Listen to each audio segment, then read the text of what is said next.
Ito po yung DTF machine namin dito sa RP2 Gigaraw. Working po siya. Working din po yung sa oven niya.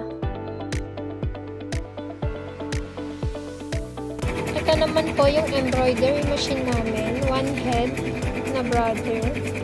Working po. Daily po namin siyang nililinis.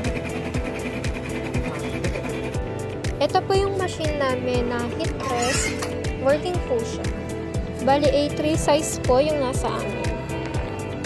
Ito naman po yung cup press namin. Working din po siya.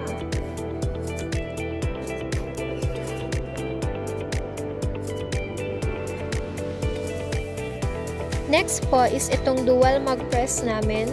Parehas po silang working and nagagamit po siya.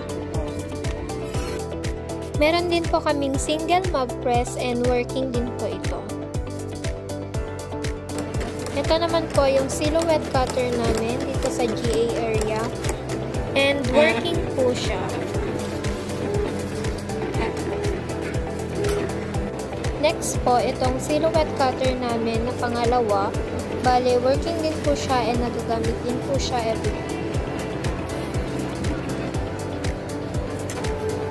Ito naman po yung isang sublimation printer namin. Working din po siya and maayos naman po yung print. Next po is itong pigment printer namin. Meron na din po siyang waste tank and maayos din po yung print. Everyday po namin siyang nagagamit.